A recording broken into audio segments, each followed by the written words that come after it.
Let's get it. 580 Sports Talk is live and direct on a Tuesday. It's going up for the next 2.5 hours on the sports voice of Kansas, 580 WIBW, FM 104.9, online at 580WIBW.com, on the MSC Radio app, and on our YouTube channel, 580 Sports Talk. However, wherever, whenever you are dialed into the program today, thank you so much for being a part of 580 Sports Talk. My name is Dan Lucero. I'm with you for the duration. Spencer Dupuis will be in the 4 o'clock hour as usual. 2.5 hours of Sports Talk today. We're off at 5:30 for Royals baseball as the boys in blue hit the Great White North for the first of 3 against the Toronto Blue Jays tonight. They'll look to keep their 8-game winning streak going against Toronto. First pitch is at 6:07 tonight, so pregame coverage will get underway at 5:30. We'll hand it off to the Royals Radio Network here on 580 WIBW and FM 104.9. Seth Lugo on the hill for Kansas City. Max Scherzer taking the mound for Toronto. Yeah, you know that name, but not accustomed to seeing an ERA that starts with a 7 next to Max Scherzer's name. That doesn't sit quite right. But that's your pitching matchup tonight. Couple of old dudes, relatively speaking. Lugo and Scherzer. 6:07, that first pitch from Rogers Center in Toronto. So that means we've got half an hour less than we usually do to get to all the great stuff we always get to here on 580 Sports Talk. Lots of Chiefs to chat about today. We're 2 preseason games in. Just like last week at this time, we did a 53-man roster projection. I thought I'd look at our projections again, see if anything meaningful has changed, and what are the roster spot battles right now that might end up going down to the wire, and how might the remainder of the 53-man roster spots be decided? Is there anything that could happen Friday night in the preseason finale against the Seattle Seahawks that could alter the composition of the 53-man roster, aside from obviously major injury? We'll discuss that. And later on, I do want to do this in the 4 o'clock hour. Spencer will be in, and we'll have a back and forth on this. I'm stealing the idea, but not the numbers wholesale. I guess I'm stealing the numbers wholesale, too, because they're not my projections. ESPN's Mike Clay made some season-long win total projections.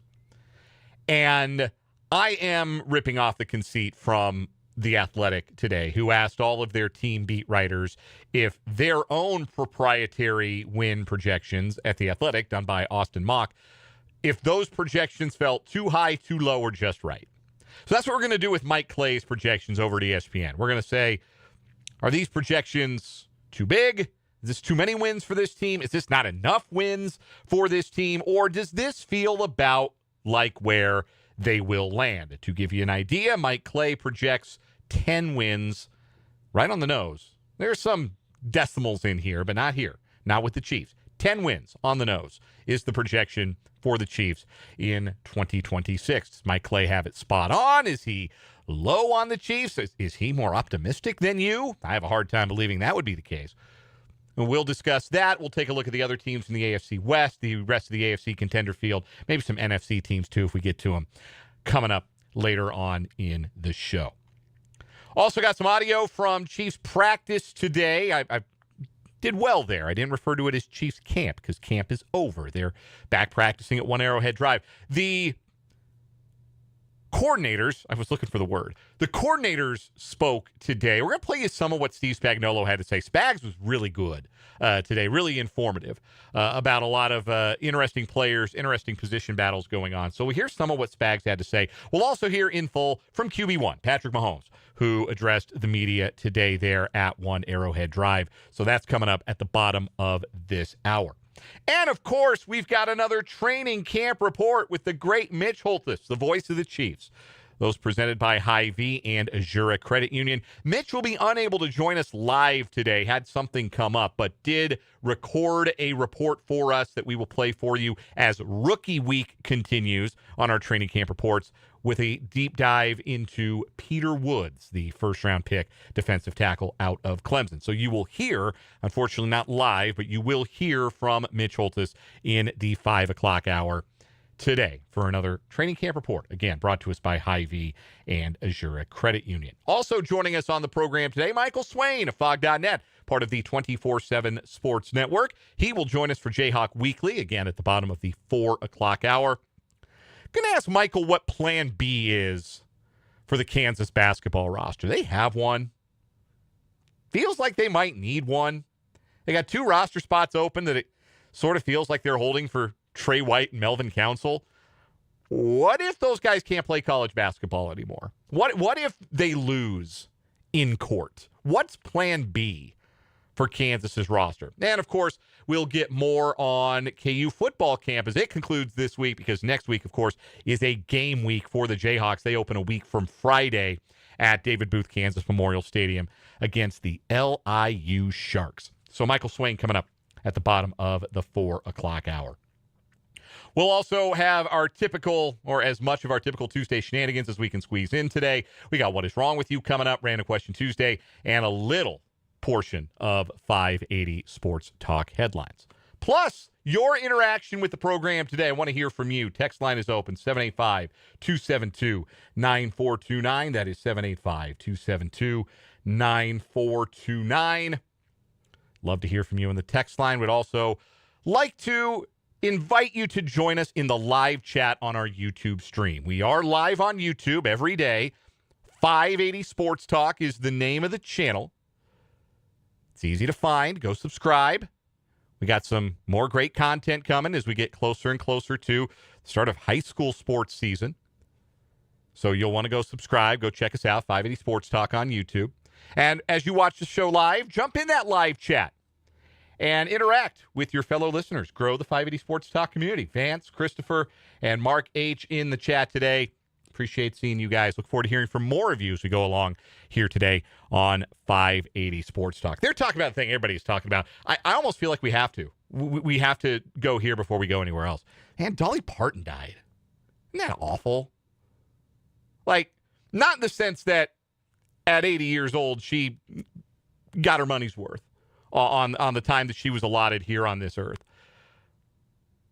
But if it's true, and she said it was, and then later kind of walked it back, but, you know, when the legend becomes fact, print the legend.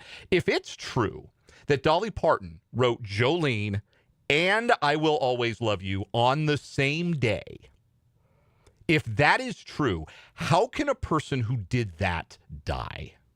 How is it possible? A person who does that should be immortal.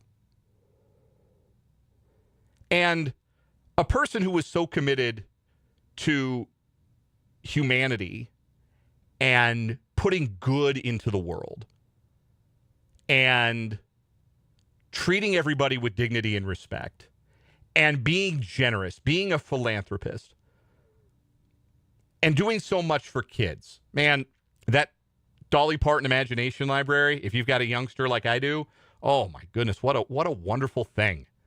A lot of my son's favorite books are books that Dolly Parton has sent to us. Ice Cream Face, Goodnight Gorilla, Go Green Tractor Go, I'm pretty sure is one, or maybe it's just called Green Tractor. It's a lot of good. That's a lot of good out in the world that Dolly Parton is responsible for. And man, we are. It just feels like the world's a little bit less without her. It really does. And that, not every celebrity death hits hard. Like, and I'm not going to sit here and say I was like, oh man, I know all the Dolly Parton songs from top to bottom. You know the big ones. You know the big deal ones. If you can get through Coat of Many Colors without crying, you're made of sterner stuff than me, especially today. But, you know, gosh, Islands in the Stream, Jolene. Like, I don't need to sit here and name her songs. You know her songs. But Dolly Parton, the person, that is an incalculable loss to humanity. And I felt like that deserved mention right off top before we got into any sports today. Because I don't know that there was a famous person with more of a positive impression than she left on people and a broader popularity base. Like, who didn't like Dolly Parton? Who didn't appreciate Dolly Parton? That's one of those that crosses all kinds of lines. For people who like country music, people who don't. People from the South, people not from the South. People from political party, Republicans, Democrats, Independents, Libertarians, Christians, Jews, Catholics, Muslims. Everybody loved Dolly Parton because Dolly Parton loved everybody. See how easy it is? Put out good in the world and you get good back to you. She was kind of the living embodiment of that. So, yeah, I wanted to say that at the top of the show today, because that's one I think a lot of people are going to feel today, whether you were a fan of her music or whether you were positively impacted in different ways by the things that she was responsible for. Christopher, I think, puts it really well in the live chat on YouTube. There are so many musicians whom I listen to way more that will be mourned, but none of them had an impact on humankind the way Dolly did. Amen to that. Anyhow, we're going to talk sports, I promise, and we'll get to that in the chat room, again, on our live chat, 580 Sports Talk YouTube, or on the text line today. Again, the text line, 785-272-9429. Let's talk some football, shall we? Chiefs have one more preseason game left, and then following Friday night, they've got Saturday to make cuts. They got to get from 90 to 53. Chiefs do sit, I believe, at the allotted 90 going into Friday. Got to get from 90 to 53. And so after the first preseason game, we took a look at, okay, this is what the 53-man roster is probably going to look like. And so I thought I'd go back today. All right, we've had the same amount of remove. We've had 3 days since the second preseason game. Let's revisit it a week later. Take a look at a 53-man roster projection. And as I'm going through it, I come to realize that, man, there's not a lot of great radio here because there's not much that's changed. I don't think a great deal changed about who the 53 best guys are for the Chiefs from one preseason game to the next. I don't think that there's anybody or too many people. I should say there's a couple of minor tweaks I made to a 53-man roster projection, but nothing big and sweeping. I still think, like, the decisions that are going to leave a player that you assumed was on the team off the team, those are the kinds of decisions that don't get made until after the third preseason game. And there's still some of those decisions out there lingering. But for the most part, my 53-man roster projection for now looks a lot like it did a week ago. I still think, and I'm even more firm in this belief, that they will keep 3 quarterbacks. That Garrett Nussmeier will be inactive on game days, and he'll be on the roster with Patrick Mahomes and Justin Fields. I still think, and I'm less sold on this, and this is where this is going to be a tough decision for the Chiefs to make, but I think they're going to max out on skill guys. And by max out, I don't mean 53 skill guys, obviously. I think they're going to carry 4 running backs. Kenneth Walker, Emmett Johnson, Rashard Smith, and Amari DiMercato, I think all offer something and can contribute to this team. So they're all going to make it. I think 7 wide receivers are going to make the team. Rashee Rice, Xavier Worthy, Tyquan Thornton, Cyrus Allen, Jalen Royals, Andrew Armstrong, and Nico Remigio. Remigio still seems to be the number 1 choice as a return man. And he looked better in the punt return game than Rashard Smith did, you'd certainly have to say, on Saturday. And then I still think they're keeping 4 tight ends. I think Jake Brenningstool has moved pretty far ahead of Trey Watson for that 4th tight end spot, unless the Chiefs decide they cannot do without a blocking tight end. And Trey Watson is the best blocking tight end of the 5 that have a chance to make the roster. Or let's say he's the best of the 3 behind the obvious top 2, right? He's the best who is not Travis Kelce and Noah Gray. So Jared Wiley, Jake Brenningstool, Trey Watson, there's only room for 2 of those at most. They're going to keep 5 tight ends. But that might be down to a matter of taste more so than a matter of performance. I still think 9 offensive linemen is the number. But again, we have seen so much Pete Nigra the first 2 weeks. Back-to-back weeks, he played the most snaps of any offensive lineman. In fact, on Saturday against Tampa Bay, he played more snaps than anybody on the offense. So clearly, the Chiefs want to get a look at him. He's getting those extended snaps. He's a guy very much on the fringe right now, and a guy that the Chiefs will probably feel like they can slip to the practice squad. But I think the offensive line remains 9 players deep, with Josh Simmons, Kingsley Suamataia, Creed Humphrey, Trey Smith, and Jalen Moore, the starters. Khalil Benson, Esapole, Mike Caliendo, and Hunter Norzad, the most likely to be backups. I also think 9 is the number on the defensive line, and this is where I have a change just because I think it is becoming, I guess more obvious isn't the word I'm looking for here. It is becoming more possible that Omar Norman-Lott begins the season on IR. Even if it's short-term IR, the fact that he's not practicing yet, that he doesn't seem close to returning to practice yet, tells me they're taking it slow with him, which they ought to.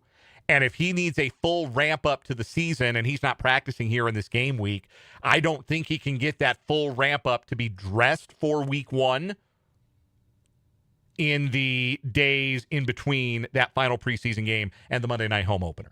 So I'm moving Omar Norman-Lott to the IR. And that opens up a roster spot that I think Marcus Harris has earned with his performance at defensive tackle.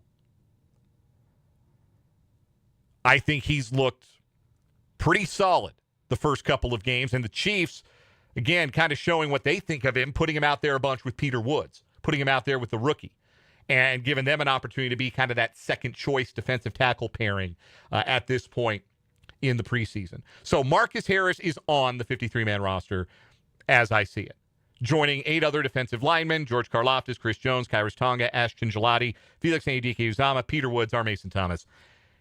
And this is where it gets interesting. Is it Emmanuel Ogbah for that 9th spot? Or, as Matt Derrick suggested when we had him on Friday, our Chiefs insider joins us every Friday at 3:35, Matt suggested that Ogbah's signing and the point in camp at which it came suggests that Ogbah has maybe an understanding with the Chiefs that he's not being brought in to make the 53, but he's being brought in as insurance. And maybe a veteran that can get through to the practice squad, because you do see that. And look, if there was another team dying for Emmanuel Ogbah, they would have signed him before the Chiefs got him. They would have beaten the Chiefs to his services. And certainly, if they watched any tape of him against the Buccaneers, they're not going to be climbing all over themselves to sign him to a contract just based on that. So Ogbah might be a guy who has, because you don't have to go through waivers if you're a veteran, which Ogbah is. You can sign with anybody. Well, if you're cut from the 53 and another team reaches out, you can tell a team, if that team reaches out and they don't have a guaranteed 53-man spot for you, you can tell that team, no, I've got an agreement in place. I'm going to re-sign and go to the practice squad with Kansas City. And if that is indeed the case, then maybe that's a roster spot for Tyreek Smith, who unfortunately got injured against Tampa Bay. We haven't seen him at practice these last couple of days.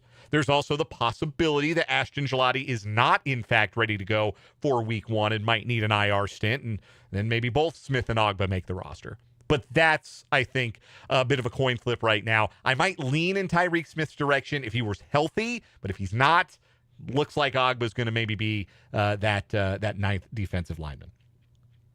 5 linebackers, no change there. Nick Bolton, Drew Tranquil, Jeffrey Bassa, Cooper McDonald, and Jack Cochran. Cochran's still not back practicing. They did sign Cam Smith, the Chiefs did. Veteran, or Cam Jones, excuse me, not Cam Smith. Cam Jones, a veteran linebacker, played a bunch in 2 seasons with the Chiefs, special teams guy that Dave Toub trusts. For me, Cam Jones only makes the roster if Jack Cochran has to start the season on IR. That is sort of the battle there. Like, can Cochran make it to the opener? If not, then Cam Jones is that 5th linebacker, I believe. I still have only 9 defensive backs for the Chiefs. I did make one change at the back end of that position room. Obviously, Mansour, Delane, and Noah Williams are going to start at cornerback. Alohi Gilman and Shamari Connor are going to start at safety.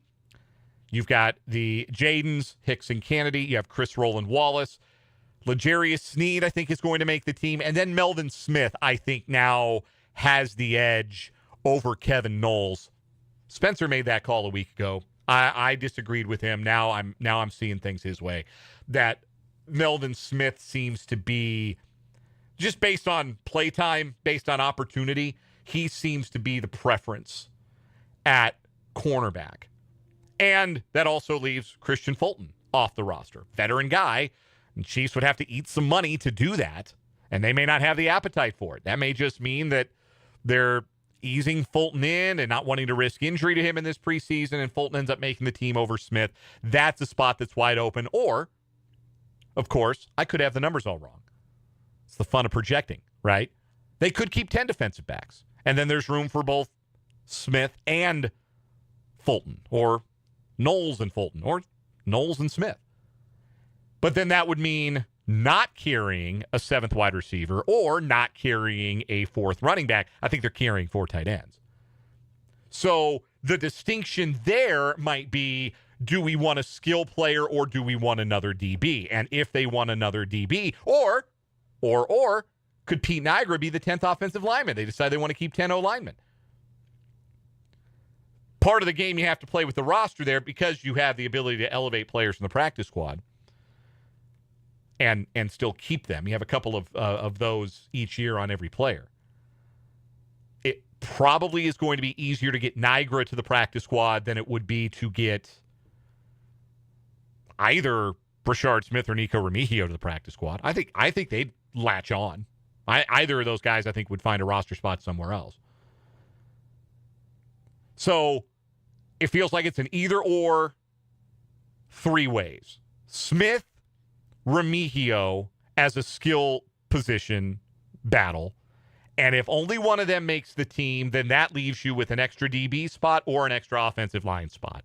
And I would think it was more likely for that to be an extra defensive back spot that gives them the chance to keep a veteran in Fulton and not have to swallow the financial hit of cutting a guy you owe a decent chunk of change to, and also keep a young guy on the roster who can play some special teams like a Melvin Smith or a Kevin Knowles. And again, I think Smith has the advantage there.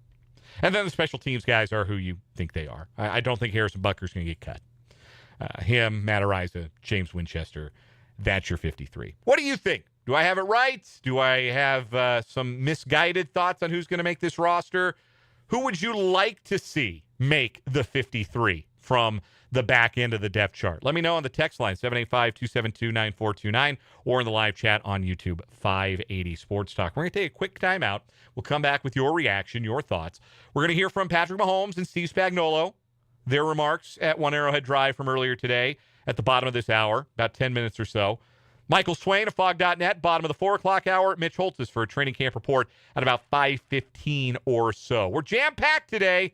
Only got 2.5 hours to spend together, so let's make the most of it together here on this edition of 580 Sports Talk.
.331 on 580 Sports Talk. We're just getting underway on this Tuesday. So glad you're with us. Couple of notes. First for the Chiefs, and then we'll go far afield here. Again, you can text the program 785-272-9429. Hop in with us in the live chat on our YouTube stream at 580 Sports Talk. First, the Chiefs note. I'm sure this caused some level of panic, depending on how you feel, how you process information like this, with still about 20-odd days left until the Chiefs kick things off. What are we looking at now exactly? I've been slacking on the countdown to kickoff. I apologize for that. But we are 20 days. 20, is it Chris Roland Wallace? No, he's 30. We are 20 days, less than 3 weeks, from the season opener for the Kansas City Chiefs against the Denver Broncos at Arrowhead Stadium on Monday, September 14th. Number 20 is Noel Williams, and I knew it was a defensive back. So we're Noel Williams days on the countdown to Chiefs kickoff. I think he's a fun player. I think he's physical. I think he's brash. I think he can make plays on the ball. Like, I'm excited to see what Noel Williams does in year 2. That's an exciting player for me. Anyhow, 20 days. We're 20 days away from kickoff, and depending on how you process information like this, you may have not panicked at all. You may have panicked a lot, but Kenneth Walker didn't practice today. The prize free agent signing running back from the Seattle Seahawks, reigning Super Bowl MVP, had a foot injury. And I'll admit, I had the thought, that's not what you want to hear. That is 100% not what you want to hear about a running back, that they're dealing with a foot injury. But we got practice footage today that showed Walker, walking. He caught some passes on the side. More importantly, his foot didn't look wrapped. He wasn't in a boot. And if it was something to really be concerned about, you think they would have at least had him in a walking boot for the day. If it was something like a sprain or something that they were really concerned about him aggravating. Maybe he just got spiked. Maybe he got an ingrown toenail. Maybe something like that. It's tender, it hurts, just stay off. Veteran running back, I don't think he needs a whole lot of practice anyway at this stage. So, sigh of relief. Hopefully, just a false alarm. Sure feels like it for Kenneth Walker at practice today. The non-Chief stuff I want to get to here. I mentioned it at the top of the broadcast, and you'll hear it throughout the day. You've heard it throughout the day. NBC News updates, top of the hour. They're running a tribute over on our sister station right now, Country 106.9, if you want to indulge in some of that. Dolly Parton passed away today at the age of 80. I mentioned the Dolly Parton Imagination Library, which if you've got a little, like I do, under the age of 5, you should sign your kids up for that because it's awesome. You get a book in the mail every month. Kids love books. Kids love being read to. My son sure does. And the books are great. Like the collection is really, really good that gets sent out for this. And I read 2 things today. One is that the Dolly Parton Imagination Library has contributed 332 million books to children over the years since it was founded. I think it's 31 years old, the project. 332 million books. Incredible. The other thing that I read is this, that the family, Dolly Parton's family, has asked that should you want to make a tribute to the beloved country music icon, that an appropriate way to do that would be donating to the Imagination Library, making a monetary donation to the Imagination Library. I have also just seen that so many people have tried to do that the website crashed. The Imagination Library website crashed today with so many people wanting to continue that part of Dolly Parton's legacy. And I'm not here to tell you what to do with your money, but if you're so inclined, that's something that would be a pretty cool way to donate and to honor the icon, the queen, Dolly Parton. Anyhow, want me to get some happier news real quick? Want to see something cool? Okay, if you're on the YouTube, you're going to see something cool. I'm going to tell you about it, obviously, if you're on if you're just listening, 580 WIBW, FM 104.9. If you're just hearing me, I can't show it to you. But if you're on YouTube right now, hi, everybody, I can show you something cool right now.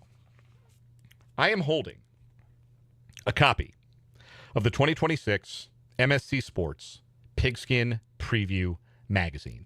It is hot off the presses. We just got them in today, which means we are getting them out to sponsor locations across the area. This is the biggest pigskin preview magazine ever. 62 high schools and 4 area colleges from all over Northeast Kansas, plus into Missouri and Nebraska, because that's how the MSC radio group rolls. We've got penetration out there, so we cover those schools too. 62 schools. This is what the magazine looks like. If you want to go to YouTube right now, I'll hold it up for the duration of this segment. I'm just going to hold it up, and you can look at it. If you would like to know where to get a copy, you can go to mscsports.net, and that will tell you where you can go pick up a copy of this magazine. Get them before they're gone. mscsports.net has a list of our sponsor locations. If you are in Topeka, almost said it down. I'm going to keep holding it. If you are in Topeka and would like to pick up a copy of this magazine, you can pick up a copy of the Pigskin Preview at Opal Out West, Skinny's, Engroff Catering, Sunflower Rentals, Car Star, Right at Home Improvements, Can Equip, The Pad, and Denison State Bank. Those are your pickup locations in Topeka. For surrounding areas and everywhere else you can pick up a copy of this magazine, mscsports.net. Now, you're thinking to yourself, Dan, my school's never been in the Pigskin Preview. I've seen that magazine before, but they only do the Big East and the TVL and the NEKL. False. Not true anymore. We've expanded the magazine this year. All 8 of the Topeka schools are in it. Care Paravel, Hayden, Highland Park, Seaman, Shawnee Heights, Topeka High, Topeka West, and Washburn Rural, all in the magazine. Also, some of the surrounding schools that we carried and covered in the Pigskin and Hoops magazine for years, like Rock Creek, Wabaunsee, Mission Valley, Linden, Burlington, Burlingame, Santa Fe Trail, and Osage City. They're all in the magazine for the first time this year. Go pick up the copy. I put it down again. My bad. There it is. That's what it looks like. Go find a copy. mscsports.net tells you where you can pick one of these up. We've got it in your hands before the first football games of the year. It's a great publication, if I do say so myself. Go pick it up. The Pigskin Preview. We're going to take a break. We'll come back. We'll hear from Patrick Mahomes. We'll hear from Steve Spagnuolo as well. Before our timeout, a quick word for my friends at Calhoun's Jewelers here at 18th and Gage in Topeka, chosen by the community as the best jewelry store in Topeka. The awards, Best of Topeka Awards from the Topeka Capital Journal just recently came out. And once again, Calhoun's Jewelers came out on top. The best jewelry store in Topeka. And once you walk in, you'll know why. It's not just the selection, though it is the best selection in town. It's not just the friendly service, although it is certainly that. It's not just the fact that if you somehow can't find the jewelry piece that you have conceived in your head and that you want, that they will help you design what it is that you're looking for. It's not just any one of those things. It's all of those things that makes Calhoun's Jewelers the best place for jewelry here in Topeka. So I urge you to go check them out today. Calhoun's Jewelers in Topeka. More 580 Sports Talk coming up next.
.342 on 580 Sports Talk. A short game week for the Chiefs. They gear up for their Friday night preseason finale at home against Seattle. Today was a day to hear from the coordinators and also a day to hear from certain players. And one of those players who took to the podium, QB1, Patrick Mahomes, had plenty to say. Here is Patrick Mahomes and what he had to say at One Arrowhead Drive earlier today. Patrick, what's kind of your checklist for being ready to go or not? I mean, I know you were speaking the other day about wanting to play. What are the pros and cons for you as you look at it? Yeah, I mean, honestly, I don't know because I haven't not played in the preseason before, and so I think for me it's just preparing just like a game week every single week. You know, this week we've kind of treated this more like a game week, and so being able to go in that same process, having a Wednesday practice yesterday and then a Thursday practice today, and take my notes the same, watch the same film that I'll usually watch. I think that's kind of how I prepare, and so then get out there on the practice field and treat every rep like it's the most important rep. I think if you can do that, you'll be ready to go whenever you get that opportunity to go out there in the game. How do you see your own best case scenario for whether you want to play this week and what that will do or not do for you if you don't? Yeah, I mean, I don't know what the best case scenario is. Honestly, I mean, never came off an injury like this, never had been in this situation before. So all I can do is prepare myself the best way I can, and that's just getting the most out of every single day and staying on top of the rehab process as well as going out there and practicing at a high level. And so I think if I do that, whenever that opportunity comes, I'll be ready to go. Has the rehab process changed much, Patrick, since training camp began? We heard about you being here 7-8 hours a day during the offseason. That has altered because you're now in the practice. Yeah, I just got to be up a lot earlier, so I'm still getting the rehab stuff done. Getting in here super early in the morning, kind of knocking some stuff out then going to meetings. And after meetings before practice, just kind of like right now, just go back and get some more work in. Same with after practice and stuff like that. And so it's just some more time. Luckily for me, I've kind of done a lot of the workout stuff with Bobby and stuff like that in the past. And so it's not like it's too much for my body. I've prepared my body for it. It's just a little different how we do our workouts, and then getting my time with Bobby on the side as well, not trying to overdo it, but still be on top of my game. Patrick, you mentioned at the beginning of camp that you had several checkpoints that you wanted to hit along the way. Have you felt like you've hit all those checkpoints? Yeah, for sure. I mean, I haven't missed any reps. Getting to go out there day after day and kind of have the grind of a camp. I mean, that could even be harder than the season. Of just wear and tear on your body and going back out there and doing it again the next day. And so it's been awesome for me to be able to go out there and do that. Exciting. I didn't know if I was going to have to take days off and stuff like that, but my body's responded the right way. And so haven't had to miss anything other than the preseason games. But even for those, I'm going through the warm-up process, trying to make myself prepared, and so I just don't get the one series or whatever it would be. But other than that, I've done every single rep. Are you still texting with Zach Ertz? I haven't texted him during camp. I've been logged in throughout camp, but I know he's still working. I saw him throwing with Andrew Luck recently, so I know he's working too. And so kind of those St. Joe dorm rooms, man, you don't get a lot of text messages. I just try to make sure I text Brittany. If I text Brittany, I'm usually in a good spot. You mentioned that you guys have proven a test to the Dallas surgeon to get cleared for practice. Is there another test before regular season, or are you good to go when Rick is? Honestly, don't know the exact answer. I know that we talk to the doc a lot and kind of just tell him how I'm feeling. He trusts Julie a ton of her examining me day to day, stuff like that. But I think as long as I can continue to go out there and feel good and trust my body and be able to go out there and be myself, I think I'm going to be good to go. But that's probably a better question for Rick to answer. So mentally, have you had to do anything differently out there on the practice field, like maybe not run a little bit harder or make a cut or anything like that? Or where are you there on Yeah, I try not to. I try to not make those hard cuts and stuff like that. But at the end of the day, I'm a competitor, and it's like kind of just takes over sometimes. And so you want to still prove to yourself that you can do it. And I've been able to do that in certain spots, making quick cuts, making reactionary cuts, which I think is the biggest thing when it comes to this, and felt great doing it. And so I think more than anything, it's just about working throughout the pocket, finding the comfortable spot in the pocket, and making the throws. And I feel like I had a really good training camp doing that. And the other stuff has kind of come natural to me. It's not like I'm thinking about it though. It's just kind of happens. like after practice, whatever, hard day practice, long drive, whatever, you feel any different than you felt 2 years ago? Does your knee feel the same? No, I think honestly, the more we practice, the better I feel. I think sometimes when I take the days off and you don't do anything is when you might feel some soreness or whatever that is. But when we kind of started getting in the groove of practice, it's like every day I came back to practice, I feel even better and even better. And so I got to learn through that process. And so now the days off, I make sure to come in and do some type of mobility, some type of work with Julie, just kind of get the range of motion going. And I think I found a good spot now that after some of these days off, I felt better and better. And so that's stuff I'll have to learn throughout the year. But I think it's a positive that the more work that I do, the better I feel. Do you feel hesitant at all? I mean, we heard you during the preseason game that you wanted to be out there, but is there any sort of a hesitance in your mind that holds you back at all? There hasn't been yet. Like I've obviously haven't played in the game and been able to get hit, but having people around me and competing and doing stuff like that, it's almost like I do everything I naturally do, and then after, it's kind of like the coaches come to me like, hey, like, let's calm down a little bit. It's just like being a competitor, I want to go out there and win. I want to go out there and give everything I have for the team. And so I haven't had any hesitancy kind of throughout the plays. It's kind of the coaches talking to me after and telling me we're just practicing. It's not a real live game. And so other than that, we've been good. Nate? Patrick, you've come back from injuries before, be faster than the average player. How much of that experience gives you the ability to visualize what it will be like on opening night? Yeah, I mean, I don't know if it's really like it's 9 months. I mean, it's the amount of time they said from the very beginning that if I did everything the right way, I would be ready to play week one. And it's just been about being a plan. I'm someone that you put something out in front of me, I want to go out and get it, and I want to go out and maximize every single opportunity, every rep in the weight room, every hour that I can spend in the building to get my body right. And so this has always been the plan: is be ready for training camp, get all the reps in training camp, prepare your body that way, so that when you get to week one, you're ready to play the game and you've had the right amount of time off. And so from the day that I got the surgery as quick as I did to hopefully the first game of the year, the plan will go accordingly, and I'll be able to go out there and be myself. Last three, Vi, go ahead. Patrick, usually point to the need to get hit for a game. Do you feel that more or less because of this situation, or do you just not have it in your mind? I don't really have it in my mind. I mean, obviously, I always say that 'cause it kind of locks you in. When you get that first hit, it almost like kind of locks you into like, all right, we're playing football again,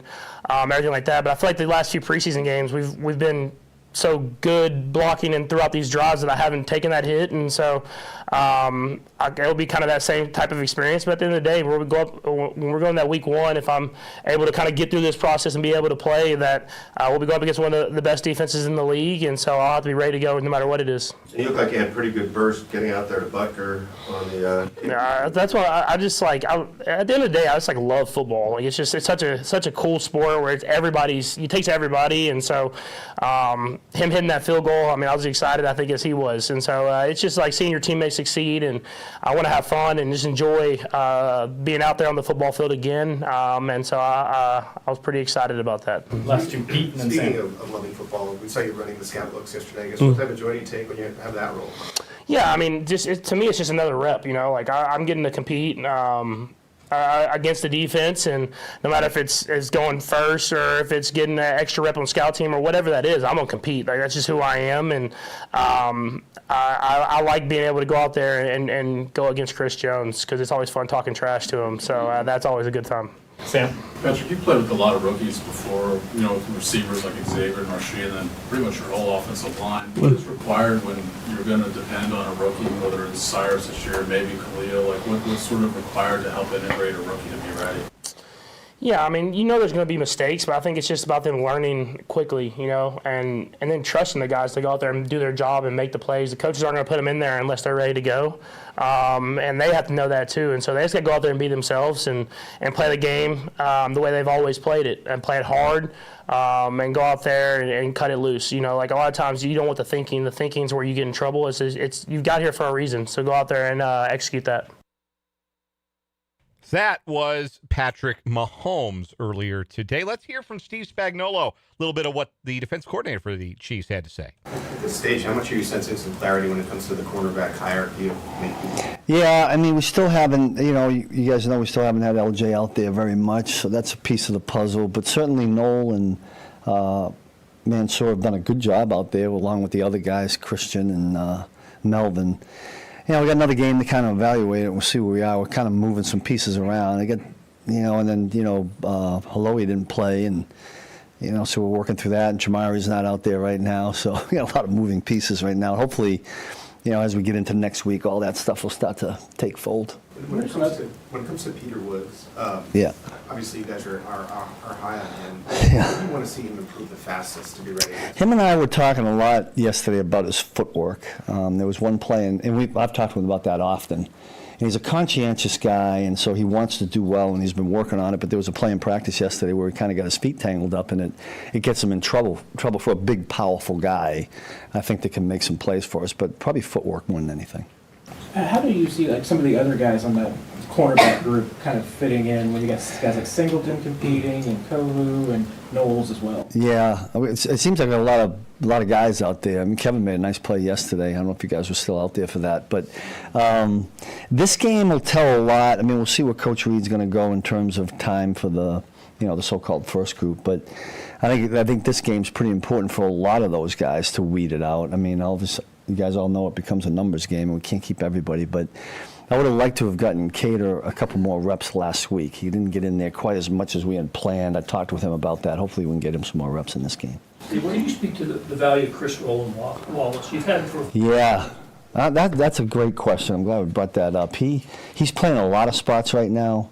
In any defense, I think that's valuable when you can be that versatile.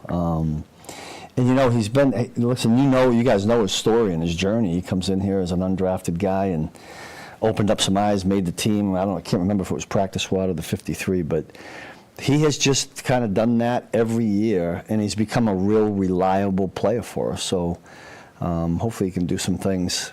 Right now we got to play. We'll figure out. We get LJ back. We got to get everybody back to figure out where everybody's going to slot in. But it's good to have that versatility. Steve, what do you think the impact of Felix's sack was for him, and also in your eyes, and what else did you see out of him? I thought he had a really good game overall. I mean, a week ago, I think Jaden Hicks probably played the best of the crew. I mean, you could throw Felix in there for this particular game. Not only that one play. I mean, he almost had another one. I think the very next play. But that quarterback, they have another athlete out there, a quarterback. Every team's got one, right? And they make you miss. But I think Felix has done a nice job coming off the injury, didn't get a lot of reps in the OTAs because of it. And he did a lot of catching up in training camp, and I think he's found his way into getting a little bit more comfortable. I think the sack is always a confidence builder, right?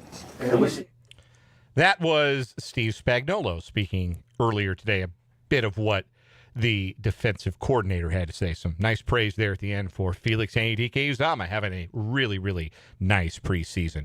We'll take a break. We'll come back, and we will wrap up this first hour of 580 Sports Talk after this.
.357 on 580 Sports Talk.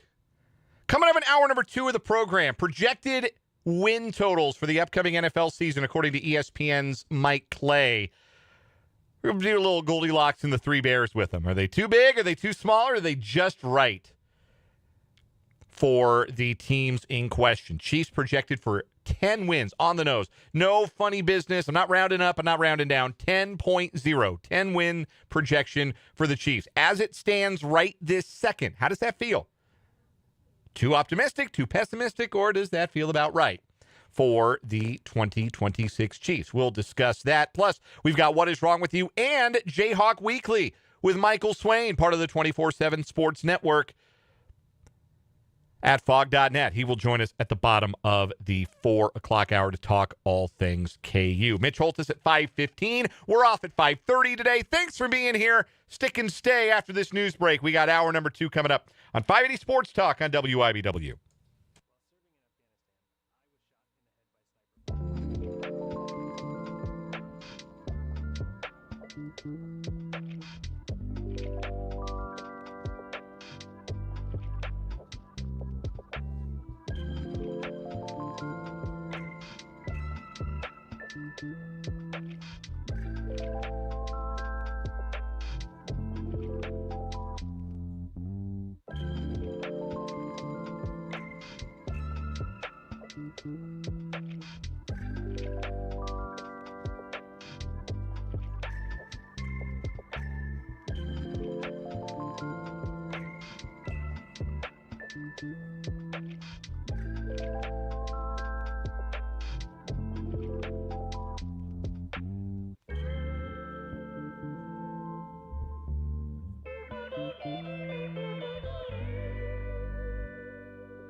Let's get it. Hour number 2, 580 Sports Talk on this Tuesday. It's hour number 2 of 2.5 on this shortened edition of the program. Dan Lucero and Spencer Dupuis hanging out with you on the Sports Voice of Kansas, 580 WIBW, FM 104.9, online at 580WIBW.com, on the MSC Radio app, and on YouTube. Name of the channel, 580 Sports Talk. An hour and a half left to spend with you today. Again, we're out at 5:30 for Royals baseball. The Royals and the Blue Jays open a series tonight in Toronto. 5:30 pregame coverage on the Royals Radio Network. First pitch at 6:07. Seth Lugo and Max Scherzer, the starting pitching matchup. There haven't been too many starting pitching matchups this season with a larger combined age than this one. The 42-year-old Mad Max up against the 36-year-old Seth Lugo. You got to think this is it for Max, right? Yeah, I don't see it continuing past this season. He hasn't been, as we mentioned, particularly good this year for Toronto. A 7.40 ERA and peripherals that suggest that he kind of deserves it. 12 home runs in 45 innings. Walk rate's a career high. Strikeout rate is at 6.5. Yeah, he's about done. He just turned 42. He doesn't need to pitch another inning to solidify his Hall of Fame bona fides. He did go over 3,000 career innings this year. He's now in the top 10 all-time in strikeouts with 3,521, 222 wins, 3 Cy Youngs, a world championship in 2019 with who, Spencer? The Washington Nationals. And, I thought you might who beat like up on your Rockies last night. Yeah, they did. Of course tonight, they did. And tomorrow, and on Thursday. Yes, congratulations to the Hydrogen Bomb for beating the coughing baby. 2 championship rings, I should note, because Max Scherzer turned up with those 2023 Rangers that won it all as well. It's a Hall of Fame career, but yeah, it's at the end. Royals should beat him up because everybody else has this season. I do like that he is still pitching, though, because you do reach an age where you come to really appreciate that there are professional athletes who are older than you. Because you also reach an age, inevitably, where they're all younger than you. Yeah. And I am steaming up on that age faster than I would like to admit. It still kind of annoys me when my wife reminds me I'm about to turn 40. I got less than a month, the big 4-0. And, yeah, I'm still a little bit annoyed every time my wife brings it up. Like, oh, yeah, you're about to turn. Yeah, thanks. Thanks for bringing that up. Hopefully I make it look good. I was trying to make 40 look good. 40's the new 30. 40's the new 30. Jay-Z said 30's the new 20 back when 30 seemed unfathomably old to me. And now I'm saying 40's the new 30. I don't know what that means, but I'm saying it because it makes me feel good. Yeah. Text line is open, 785-272-9429. Can also interact in the live chat on our YouTube channel, 580 Sports Talk. You're going to want to be subscribed to the channel. You're going to want to be checking it out. 5:06 sharp tomorrow. We ain't got time to waste. Spencer Dupuis and Dan Lucero face off. Can you stand the heat? The Hot Wing Challenge. Sponsored by Hooters. Have you seen, I think it's the Daytona? What? The Daytona. I think that's their hottest. I thought it was the 3 Mile Island. 3 Mile Island, I think Daytona's in there. Is it?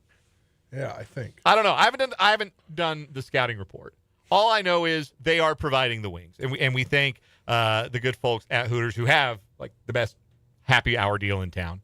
So you should go check them out. 4 to 6 happy hour right now. Look, that's where you want to spend it, at Hooters. You can. Everybody goes to Hooters for wings. Chris Rock lied that one time. You can watch us do that, debase ourselves tomorrow. Yes, and then. And when we're done, you can go over to Hooters. You can go over to Hooters and sell them 580 Sports Talk sent you. Yes, you're going to watch it. You're going to see us eat these wings. You're going to say, damn, those wings look astounding.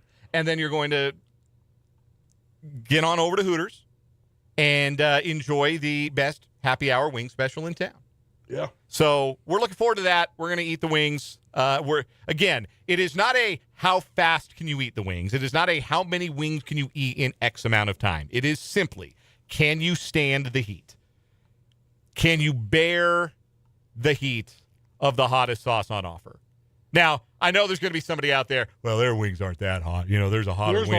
There's a hotter sauce. You could have done the tear your booty apart sauce that has 1 million Scoville. Yes, we could have, but we're not. You have to understand that we wanted to do this in such a way where we could do it. We could reasonably test ourselves at a decently high spice level, but also we could finish a radio show. Now, if you've ever seen an episode of Hot Ones, you know that it gets hard the spicier that you're dealing with. Yeah. So we're going to have a fun final segment. We're going to see Mitch Holthus isn't live today. So I don't get a chance to tell him on the show today, hey, Mitch, when you talk to us tomorrow, we're going to be having just eaten some hot wings. We're not going to have the chance. I'm not going to have the chance to tell him. It's going to be a surprise. So what I want to see if we can do is get through the segment and have him not know. I want to see if I want to see that we can take these to the face and still pull off a good segment, because we will have accomplished two things in the process of doing that. We will have, again, debased ourselves, as we promised, for getting us to 1,000 YouTube subscribers, but we will also prove our professionalism, that our professional instincts know no bounds. And I would be proud of both of those achievements if we can pull it off. Tomorrow, 5:06, Dan and Spencer, the Hot Wing Challenge, presented by Hooters, right here on 580 Sports Talk and the 580 Sports Talk YouTube channel. You get to watch us eat the wings so you know that we're not lying about it. Not that we would. Don't impugn our integrity. Coming up on this hour of 580 Sports Talk, Michael Swain joined us at the bottom of the hour for Jayhawk Weekly. Michael Swain of Fog.net, part of the 24/7 Sports Network. We've also got What Is Wrong With You coming up as well. A little random question Tuesday, if we've got room for it at the end of the hour. Still got some headlines. And Mitch Holthus with a pre-recorded edition of his training camp report today, presented by Hy-Vee and Azura Credit Union. But I did want to make some space for this. I'm ripping the idea off from The Athletic today, but I'm not ripping off the numbers. The numbers are different. The Athletic's numbers guy, the guy with the projection model, is Austin Mock. And I remember one year following Austin Mock's advice on college football betting, lost me a lot of money. He had a really bad year with his model in college football. And but, you know, you don't get a job like that if you don't have at least a little bit of basis, a little bit of grounding for some of your math. So anyway, he had his projections, and what The Athletic did was they went to every one of their beat writers, have a beat writer for all 32 teams, and they asked, is this projected win total too large, too small, or just right? I wanted to use some different numbers to spice things up a little bit. I went and got Mike Clay's projections from ESPN. Mike Clay does a lot of like fantasy stuff and a lot of their advanced data, and his projections are out. And these projections came out less than a week ago, so they're as up to date as the projections from ESPN get. But I have the projections for the Chiefs, the rest of the AFC West, and a handful of contenders from the AFC and the NFC. And we're going to go through, and we're going to Goldilocks and the three bears it, okay? Spencer, too hot, too cold, or just right? Too big, too small, or does it feel appropriate? We'll start with the Chiefs, who are at 10. The number is 10.0. 10 wins. Does that feel too high? Does that feel too low? Or does that feel just right? Until I know for sure Mahomes is taking the snaps, I'm going to say it feels good. I think that is because the uncertainty still. Like, it doesn't feel uncertain in the sense that like it looks like he's starting week 1, but we won't know until we know. And I think that there's a lot into this if you listen correctly or intently to what is being said, that Patrick has been cleared to practice. I don't think the way that I've been listening, I don't think he's cleared to contact in a game. Just the way that if you listen exactly to what he says and to what Andy says.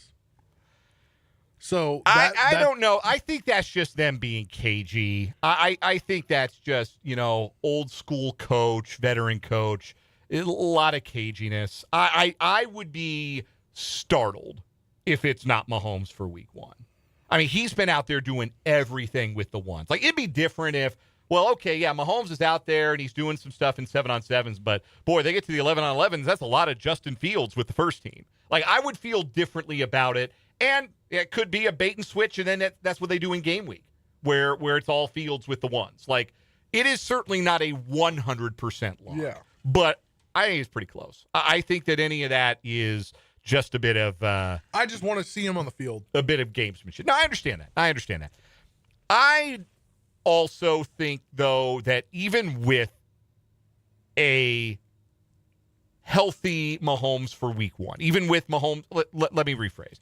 Even if Mahomes starts week 1, I still think that he is probably not going to be able to achieve the level that we have seen him at his absolute best, at least not right away. And I think that there are still enough questions with this roster, with depth and with a lot of young guys. And I think that 10 wins feels about like a fair projection for the Chiefs right now. Doesn't feel to me like it's too optimistic, certainly, because I think there's a baseline for how bad you can be with Mahomes starting all 17 games. Remember, they were a 500 team, and Mahomes was on the field. They were driving to try and get back to 500, and he got hurt. Like, if they win that, if Mahomes doesn't get hurt and they go on and win that game, which was entirely possible, they were driving for the winning score or the tying score. And instead, Gardner Minshew threw a terrible interception. If they win that game, they're at 7-7 with 3 to go. And I think that like the bottom end of what you can achieve with a healthy Patrick Mahomes is probably like 9 wins, like 9-8 at a bare minimum. But like, I don't think this is a roster with a lot to prove. This is a roster with a lot to prove, and Mahomes is one of those guys now that has something to prove. So 10 feels about right for me too. 10, 11. I certainly don't. I have a lot of trouble seeing this team get into that 12, 13, 14 win range, which is why I would say that the initial projection is just right for now. The rest of the AFC West. Mike Clay's numbers at ESPN have the Broncos for 11 wins. Remember, they went 15-2 last year. Too high, too low, just right. I'm going to say just right. Yeah, this feels just right for me, too. I think they're going to come back to earth a little bit. It's the plexiglass principle, right? Like, you make a big leap, and there's a bounce back. You hit the plexiglass. It's the old Bill James theory, actually. And you come back a little bit. And you definitely come back when you have the kind of good fortune in one-possession games that the Broncos had last year with some of the games that they won. They got some really good breaks. Like, the Chiefs are almost the inverse in that the Chiefs had the worst kicking defense last year in the sense that it felt like kickers made every kick. Jesse Newell has written about this. Like, about a point per game that the Chiefs lost to kicking against the Chiefs being better than expected. The Broncos, though, that Giants had their backup kicker miss the extra point in the game that they went and they won. They were down. I mean, they never should have been in that game. They were down like 26 going into the fourth quarter, and they were only able to come back and win rather than tie because the Giants' backup kicker missed the extra point there at the end. Butker's missed extra point in the first game between the Broncos and the Chiefs. Made it a 3-point game instead of 4, changed the Broncos' end game. They kicked 2 field goals, they end up going on to win. Like, they were very lucky last year to go 15-2. That being said, I still think it's a strong roster top to bottom. They're going to be pretty good. I just think that they are limited in getting to that 12, 13, 14 win mark without that same kind of good fortune because of who their quarterback is. So I'll say 11 feels about right. Yeah. Chargers, 9.5. Too high, too low, just right. Oh, I'll say just right. Yeah, this feels good to me, too. Yeah. I'll be honest. I think I feel like there's going to be some games they're going to contend in and some games they're not, and they're like just on the cusp.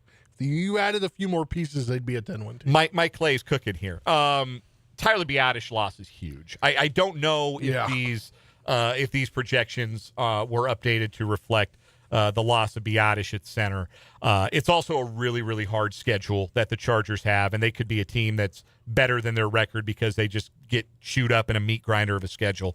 But I think they have about 9-win talent to me. They feel like very 9-8, 10-7.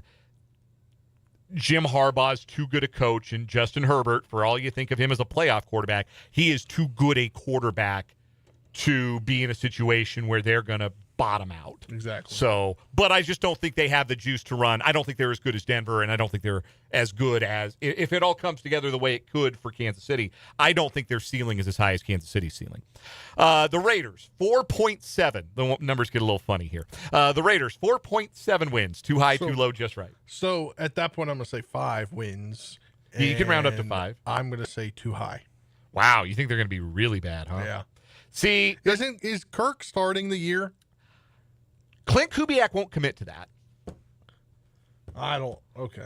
So you think, they're the Raiders, they're a circus. Yeah. I think they're a more talented team. I could see them. I think that's too low. I could see them getting to 6. I think they were so beset by organizational malpractice last year with Pete Carroll and Chip Kelly not like speaking to each other and Chip Kelly's offense being a mess. Like that was a coaching staff that was a mess. They will be better positioned with this coaching staff. And they will be better positioned at quarterback instead of the declining Geno Smith, because I think Mendoza can give them a level of play that's beyond that. I still like Brock Bowers. I know Genty got hurt the other day, but I still like him. They added some talent on the offensive line. They feel a little bit more respectable. They're a long way from good, but I don't think they're going to be in the gutter. AFC contenders. Ravens, 11.6 wins. Too high, too low, just right. I don't know. This might be low. I am between this team and the next team we're going to talk about as being my pick to win the AFC this year. And I know the Ravens didn't make the playoffs last year. And John Harbaugh, who was a guaranteed you make the playoffs if he's your coach, is not there anymore. I think Jesse Minter is going to be a really good head coach. I feel about the same way about Jesse Minter as a head coach as I felt about Mike McDonald when he became the head coach in Seattle. I said, I think this guy's going to be good. 2 years in, McDonald's a Super Bowl champion. I don't know if there's going to be that for Minter, but they will be healthier. Lamar Jackson should be healthier. There's a sense of urgency there. The return of Nnamdi Madubuike is a big deal.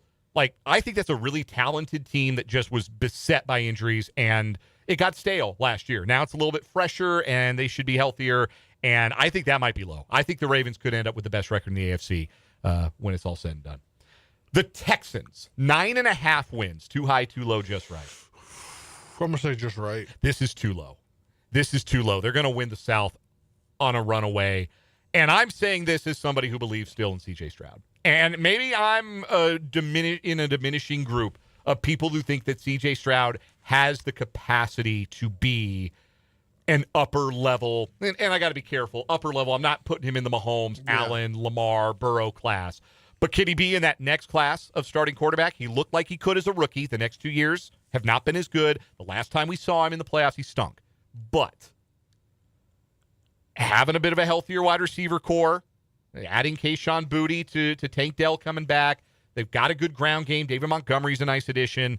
I was still worried about their offensive line. So I just think they need to keep it in the road, though, because I think their defense is hellacious. Yeah. And that's what gives me pause. I think they're going to chew up the South. I think they're going to chew those teams up. Yeah, I mean, my range would be 10 to 12 to me. So you think it's too low? If you think they've got a ceiling that's well above that. I guess. I don't know. I mean, I round 9.5 up to 10, so I'm just at the start of it. All right. Then we're just arguing semantics at that point. Yeah. But no, I think that's too low. I think that if I'm power ranking the AFC right now on August 25th, I think the Ravens and the Texans are the two best teams. I really do. The Bills, an even 10, just like the Chiefs. Too high, too low, just right. Just right. They have a new head coach. This is the one team that I could see the bottom falling out of if Joe Brady's just not built for the head coach life and things start to feel a little bit stale there in Buffalo. I don't think it will. Like, Josh Allen's too good. But they play the Chiefs in the regular season, so they're going to get a win. Yeah, that's one win, right? Yeah, exactly. It's a regular season game. It doesn't count in the playoffs. Yeah, that's one. No, I think 10's about right. I think that's about where they'll land. The Bengals, a tick above 10 wins, 10.3. Too high, too low? Well, it depends on the news out of practice today. So, yeah, Jamar Chase left practice hurt. Doesn't sound too bad. He says he says it was like a slight hyperextension and that he could have gone back out there. Okay. So from the video I watched for 2 seconds, looked like maybe could have been an Achilles, but hopefully it's not. Doesn't sound like it's that serious. Knowing that, I don't know. They always have an interesting defense. Their offense their offense does things and their defense pulls them down. Typically over the last few years, I want to say just about right. Yeah, they feel about like maybe slightly under. I could see 11 wins, maybe 12, but not. They can't be worse on defense. Yeah. Like, it's hard for them to be worse. Even like a dead Well, their cat defense bounce. constantly pulls them down. Even a dead cat bounce on defense, if they get that and Burrow's healthy, they should win 10. The Patriots, 10 wins. Too high, too low, just right. I'm going to say this might be controversial, too high. I am with you. I think they come a little further back to the pack this year. I think they were very fortunate. 7 of their 14 regular season wins last year were against quarterbacks who will not be starting quarterbacks anywhere this season. They really were, even more so than the Broncos. The Broncos had a little bit of schedule merchant to them, but the Patriots were big-time schedule merchants. And we saw what it looked like when they played a really elite team in the Super Bowl. I do. I think they take a bit of a step back. They're not real deep. If May is just going to be a perennial MVP candidate, then maybe that keeps them afloat. But we'll see. We got to see what that looks like. Over in the NFC, here's the biggest number: 13.2 wins projected for the Rams. Is that too high, too low, just right? Sounds just right if Matt Stafford can stay healthy. They got a really tough December. They are an old team with an old quarterback. But he was good last year. He obviously won the MVP. He wouldn't be the first quarterback, though, to win MVP, take a big step back. That's true. At that age. I think that's about right. They do feel like, I think they're the best team in the NFL. Again, on August 25th, going into the season, I think they're the best team. 13 wins feels just right to me. The Seahawks at 11.2, too high, too low, just right. You won't hurt my feelings either way. I feel like just right, but did I just see they lost a safety for the year? Bud Clark broke his ankle. That's big hit to there. They are not very deep in the secondary. They were much deeper in the secondary last year. Well, they're probably going to find somebody that's going to get cut. Will Harris just got cut today. They might try to go out and get him. They might. They're going to have to add something. Who knows? Terrion Arnold might be out there at some point. They signed Trayvon Diggs. But their safety position took a hit with the loss of the former TCU Horned Frog, Bud Clark. Yeah, 11 feels about right to me too. 11 or 12, something in that range. That doesn't feel too high for me. They might have the best defensive line in the NFL. Just in terms of the guys that they roll out, tackle and end, they might have the best collection of talent up front of any team in the league. The Lions at 12 wins. This is the one that most immediately jumped off the page to me as too high. Yeah. Who are they going to stop? They're the worst secondary in the league. They're going to have to score 30 a game if they're going to be real contenders in the Central. I don't see 12 for the Lions. I have trouble seeing 10, if we're being honest. 10's the limit, I think, the ceiling. I think that window slams shut on Dan Campbell and company there. 785-272-9429 is the text line number. You can also interact with us in the live chat on YouTube, 580 Sports Talk. We got What Is Wrong With You coming up. Michael Swain of Fog.net in about 10 minutes as 580 Sports Talk continues.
The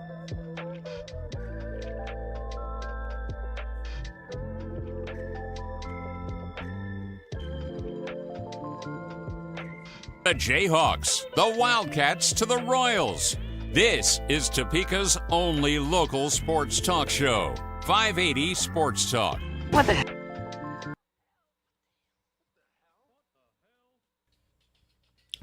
It's What Is Wrong With You time on 580 Sports Talk. We've got two new stories competing today. Try and take down our champion from yesterday, the woman who took her car in for repairs and then saw someone she did not know driving her car around on the road. Apparently, they drove it hundreds of miles and also put a transmission in it that was in worse shape than the one they took out of it. Crazy. Absolutely nuts. Two news stories today. I will go first. Spencer, you ever find money on the ground? Yeah, a time or two. Found $1. Nothing bigger than that? Never found like a 5 or 20, something like that? No, I found a $20 in my jacket once. Well, but it was mine. Oh, well, that had to have been nice. Well, just be warned, if you ever do, if you ever find like a 20, like sitting on the street or somebody dropped in the aisle of a grocery store, if you keep it, you are committing a crime. At least that's the word in Albany, Georgia, where a police department took to social media and asked the public to help them identify a suspect who found $30 on the ground in a Walmart. It's $30. The Albany Police Department made a Facebook post and requested the public's assistance with identifying a suspect in a photo taken from a surveillance camera. Police described the man's crime as an individual dropped $30 on the ground while shopping. This individual picked up the money and did not turn it in to the employees. The department soon posted an update that the suspect in question returned the money to the victim, who dropped the charges that they initially intended on pursuing. Jeez. You were going to press charges over you dropping $30. I know times are tough out here. Times are tough. But you're going to press charges because you dropped some money? And I'm going to quote The Simpsons here. I'm going to quote one of the great Simpsons characters, the lawyer Lionel Hutz, voiced by the legendary Phil Hartman. Gentlemen, I refer you to the case of finders versus keepers. Yeah. Many of the comments on the department's Facebook post mock the request, saying, "So when I find pennies and quarters on the ground, who do I turn them into?" My 14-year-old daughter found $10 on the floor of the movies last month. She was so happy, but I guess now I'll have to explain the police are coming and she'll be spending Christmas in prison.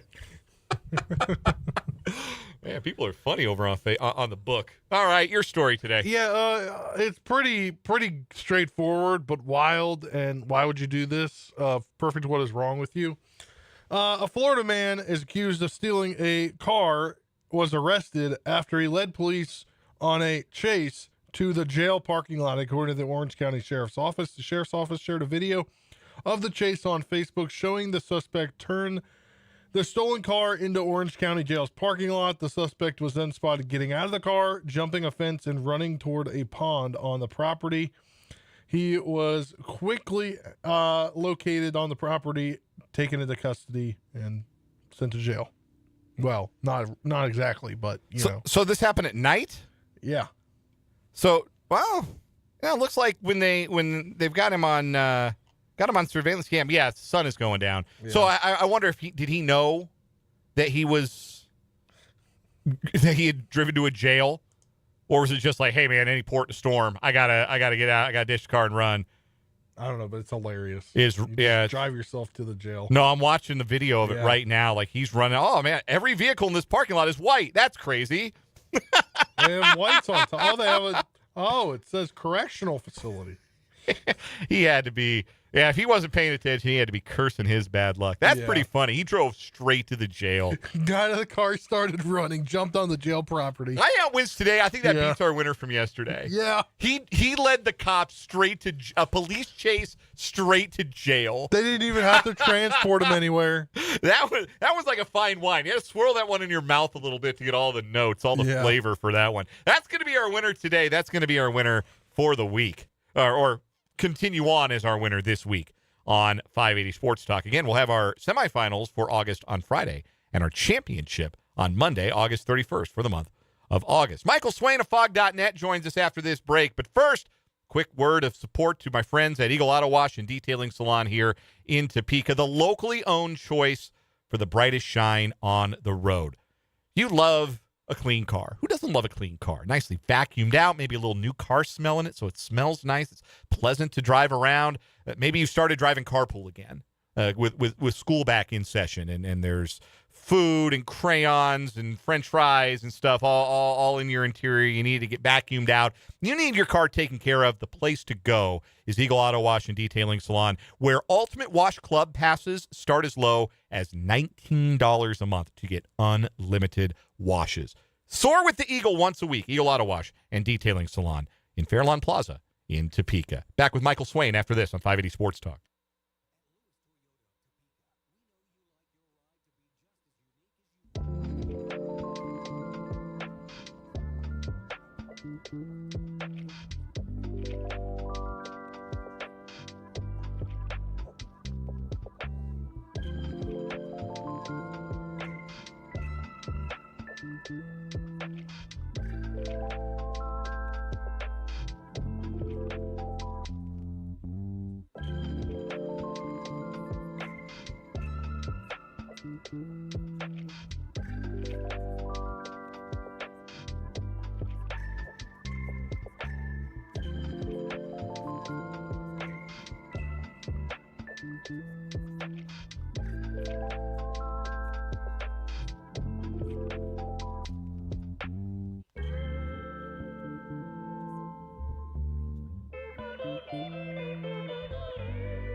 FM 104.9.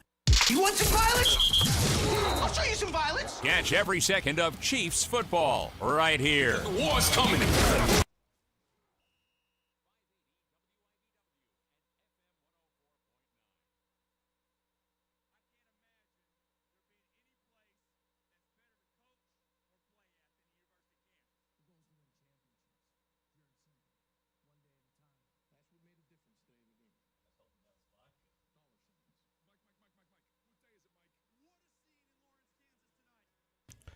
We are joined on the Fleming Place Wine and Spirits hotline by Michael Swain of Fog.net, part of the 24/7 Sports Network, for this week's edition of Jayhawk Weekly. Michael covers the Jayhawks at Fog.net, and now's a great time to become a 24/7 Sports subscriber. You can get 60% off annual VIP memberships right now if you go to Fog.net. Go check that out, and then you can have access to all of Michael's great writing and inside info. Michael, football training camp in the books for the Jayhawks. Next week is a game week for KU. In the conclusion, in the aftermath of training camp, do you feel better or worse about Kansas's fortunes and potential for the 2026 season than you did before camp began? Look, man, it's Kool-Aid season. Like, I don't know. I think if you asked just about any sort of beat writer across the country, I think they'd probably say, oh, yeah, I feel better about the team I cover because everyone talks about the good stuff. And, so, yeah, I think you can look at some of the things that have happened during camp. And I think I'm about where I was at the start of camp. And I think that there are a few reasons for that. If you want to go on the negative side, right, some guys have been banged up. Obviously, the offensive line hasn't really been able to put together a consistent stretch outside of kind of the first maybe week or two, just due to injuries where different guys are missing at different times. The secondary had some guys get banged up at some point, which, again, a unit you want to see get a lot of reps together. especially when communication and making sure everyone's on the same page is so important.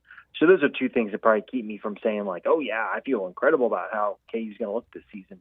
But on the positive side, like I think you can look at the running back spot. Like Yasin Willis has had a great camp from what I heard, and he is going to be kind of the bell cow back for KU. And obviously Dylan Edwards is going to get his carries. He's going to get his touches. I think KU is going to be very creative with him.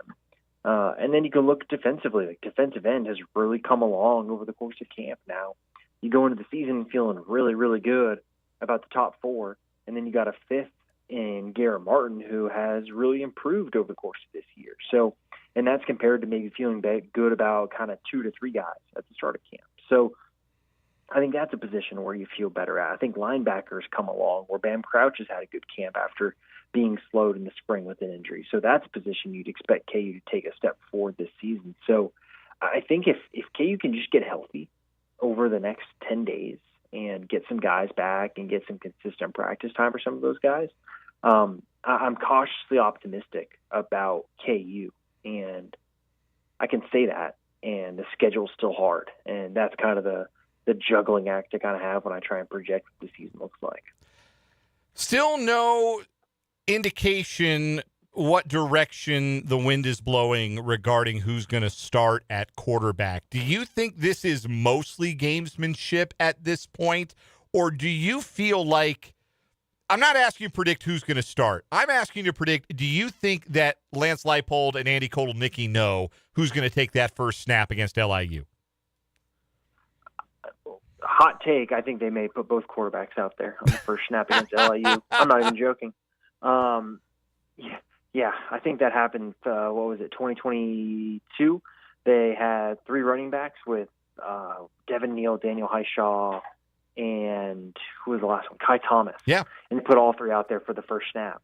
And you're just like, okay, that's funny. So, look, sneaky take, they may put them both out there for the first snap. I think they have a decent idea. And I go back to Cole Ballard, and here's why. You look at what kind of we were hearing going into camp, which is that, hey, Cole kind of has maybe a slight edge over Isaiah. It's going to take a really good camp for Isaiah to overtake him. And the thing I go back to is that is after one of the most engaging off seasons coaches can have with players, right? You go back to the winter and they're able to do some very light stuff with players. Then you have spring football, and then you got summer where it's kind of you're able to do a lot more with the team in compared to years past. And so even if things get a little murky around the start of the season, just in the back of my head, I still am just like, I'm going to bank on what kind of I had heard going into camp. And that's kind of where I lean. Now, I still think KU's going to do a 2-quarterback deal where Isaiah is going to play a couple snaps every game. You're going to have packages for him. And I think you could see KU use both quarterbacks maybe a little more liberally against LIU so that you can save a little bit more and maybe have a little bit more deception against a Missouri in week 2 and really try and keep your cards close to the vest. Because at the end of the day, like, the Missouri game is a huge game for KU. Obviously, it's a rivalry game, all that stuff. But it's a game for KU to make a statement. And I think if KU has a chance to be secretive and keep things close to the vest and try and give themselves an edge against a team that spends so much more than KU in Missouri, I think they're going to take every opportunity to do that, which is why I think as we've gotten closer to the season, some of the chatter from Leipold and Kotelnicki has maybe been a little less clear. Michael Swain of Fog.net, part of the 24/7 Sports Network, is our guest here on 580 Sports Talk on the Fleming Place Wine and Spirits Hotline. This is Jayhawk Weekly. We do it every Tuesday at this time.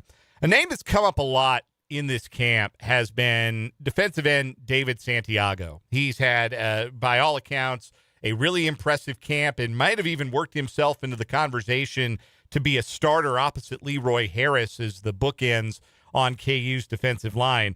What can Santiago bring to the picture? We anticipate Harris being the primary pass rush threat in that defensive end group. Is Santiago the kind of player that can add some similar pass rush juice on the other side, or what is that going to be? What is going to be asked of Santiago this year as he has kind of exploded onto the scene with this camp that he's had?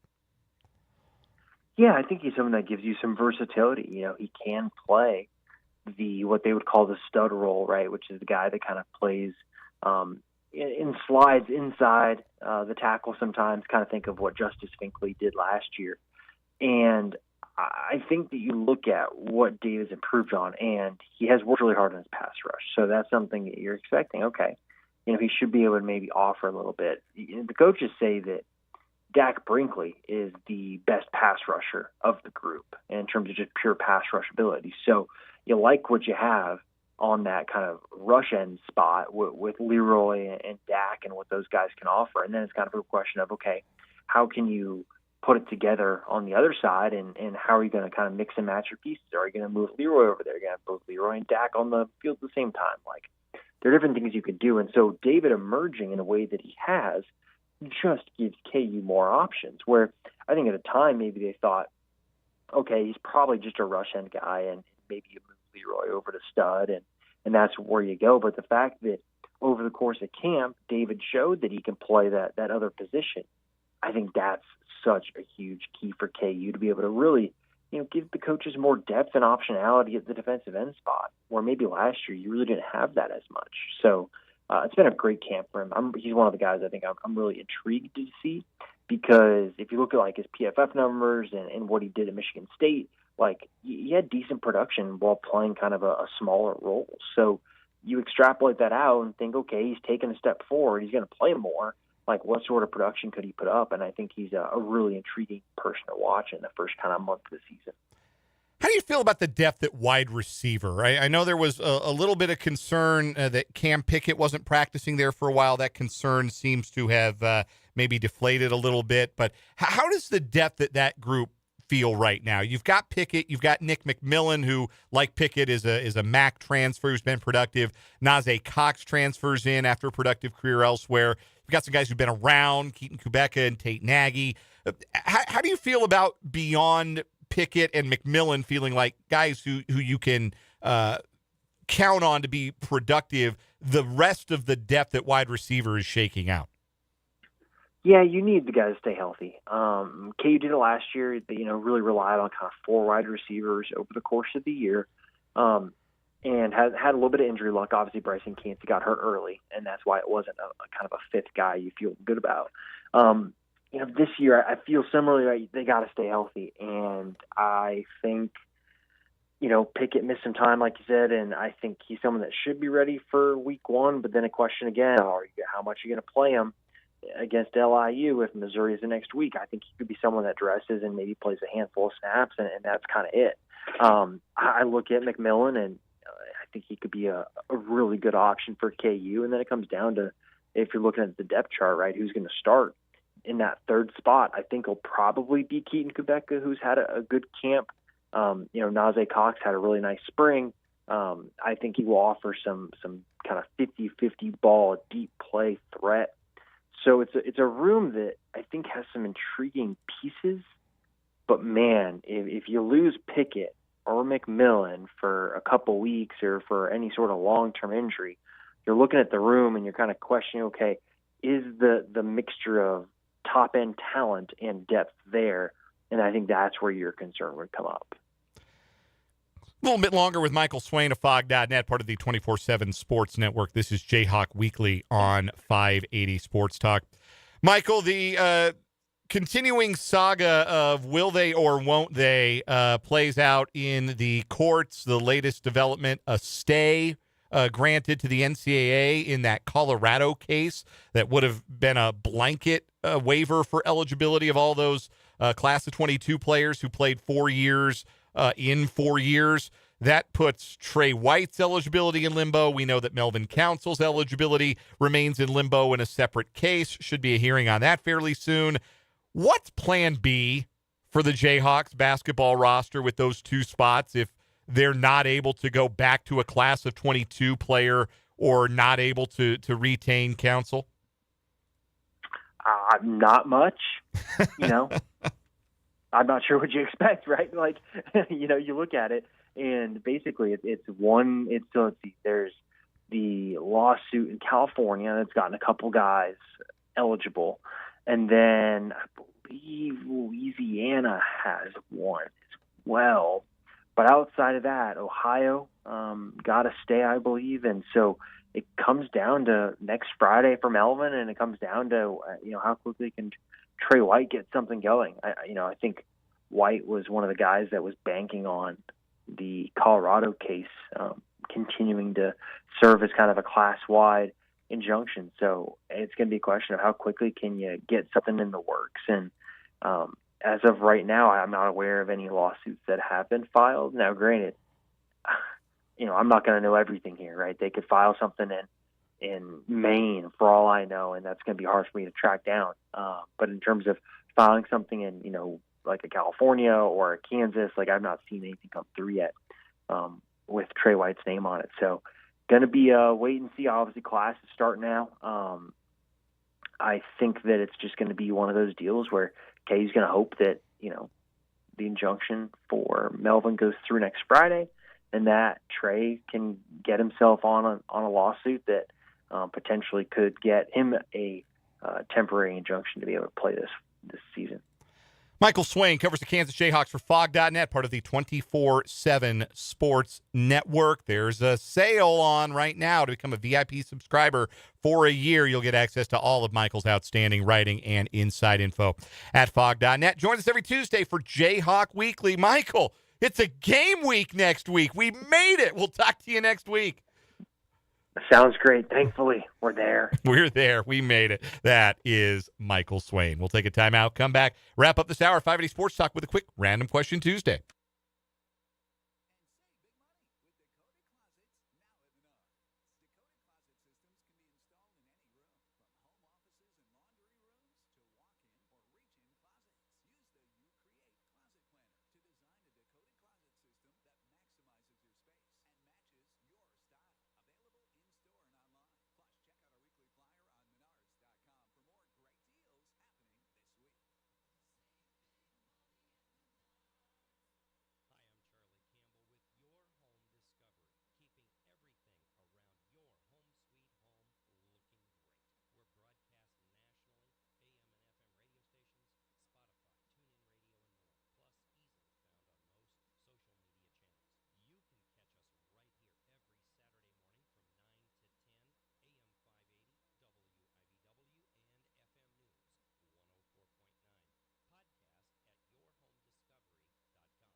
Live, loud, and local.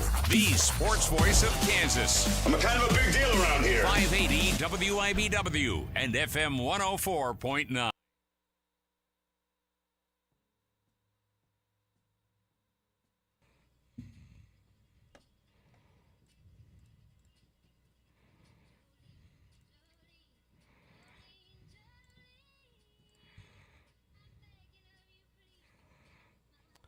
.456 on 580 Sports Talk.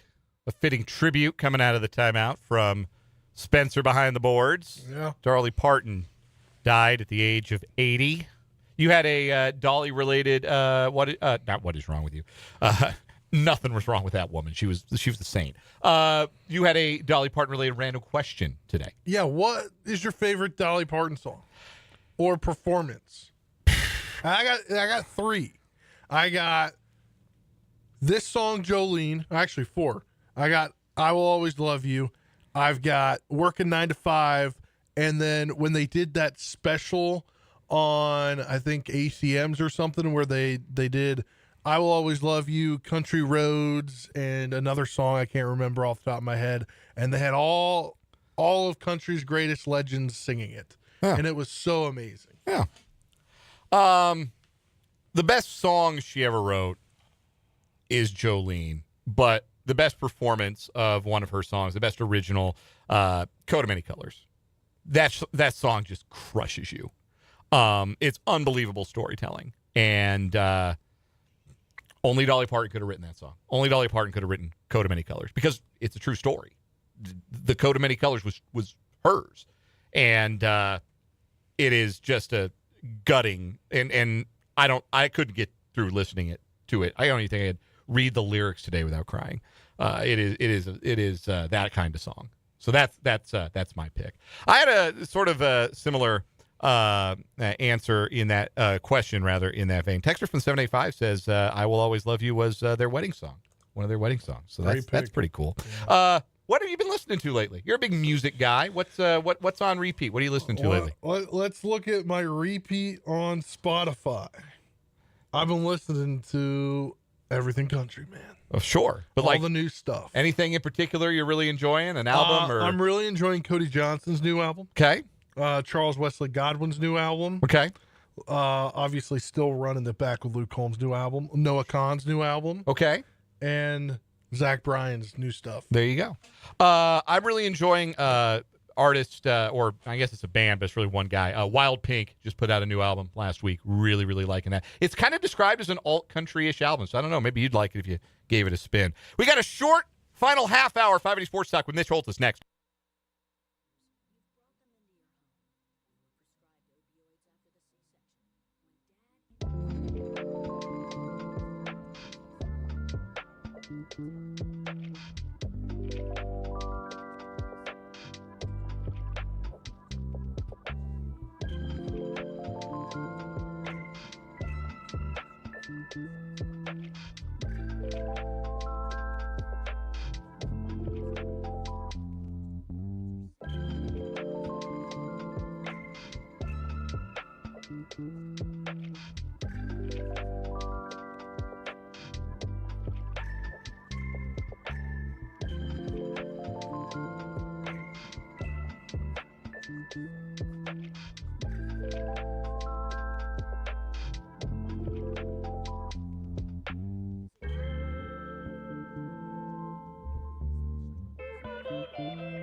Dan Lucero and Spencer Dupuis talking sports in Topeka.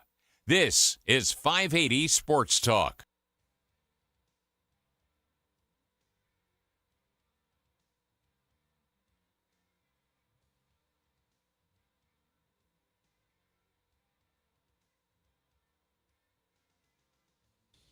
Let's get it. Final half hour of the day here on 580 Sports Talk.